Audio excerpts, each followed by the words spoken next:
স্বয়ং আল্লাহ তাআলা রেখেছেন যে মসজিদের নাম, এবার প্রকাশ্যে এলো সেই মসজিদ। কি নাম সেই মসজিদের, কোথায় আছে এই মসজিদ, কত সালেই বা প্রতিষ্ঠিত করেছেন আল্লাহ তাআলা এই মসজিদ, বিস্তারিত থাকছে ডেস্ক রিপোর্টে। ইসলাম ধর্মের তৃতীয় পবিত্রতম স্থান মসজিদ আল আকসা, যা মুসলমানদের প্রথম কিবলা হিসাবে পরিচিত।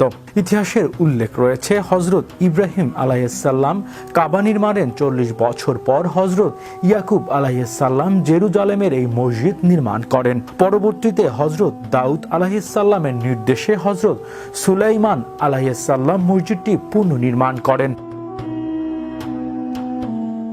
পবিত্র কোরআন নাজিলের আগ পর্যন্ত এই মসজিদের বাইতুল মাকসাদ নামে ডাকা হতো। পরে আল্লাহ তাআলা স্বয়ং এর নামকরণ করেন মসজিদ আল আকসা, যার অর্থ দূরের মসজিদ। পবিত্রতার দিক থেকে মক্কা ও মদিনার পরেই মসজিদ আল আকসার অবস্থান। মহানবী হযরত মুহাম্মদ সাল্লাল্লাহু আলাইহি সাল্লামের নবুয়তের শুরুতে মুসলমানরা কাবার পরিবর্তে এই মসজিদের দিকে মুখ করে নামাজ আদায় করতেন।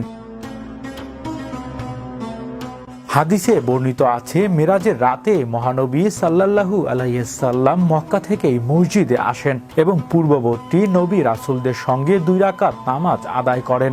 তবে মসজিদ আল আকসা শুধু একটি একক স্থাপনা নয়, বরং এটি একটি বিস্তৃত প্রাঙ্গণ, যেখানে আরো 5টি মসজিদ রয়েছে। 27 একর ভূমির উপর অবস্থিত এই মসজিদ একসঙ্গে প্রায় 5000 মুসল্লি নামাজ আদায় করতে পারেন। ঐতিহাসিকভাবে বহুবার এই মসজিদের দখল নিয়ে দ্বন্দ্ব হয়েছে।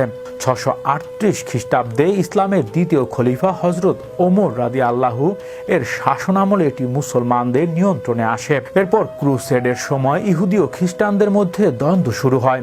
1948 সালে ইসরায়েলি রাষ্ট্র প্রতিষ্ঠাতার পর ফিলিস্তিনি মুসলমানদের ওপর ব্যাপক দমন পীড়ন শুরু হয়।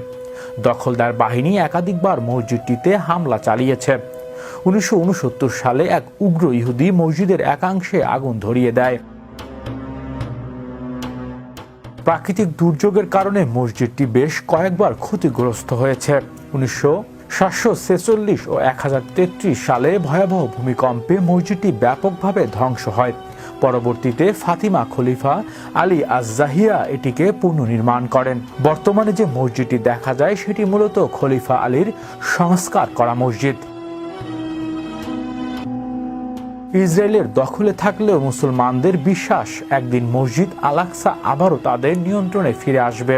কোরআন ও হাদিস অনুযায়ী এই মসজিদ ইসলামের গৌরবময় ইতিহাসের অবিচ্ছেদ্য অংশ এবং কিয়ামত পর্যন্ত তা মুসলিম উম্মাহর জন্য হৃদয়ে অটুট থাকবে।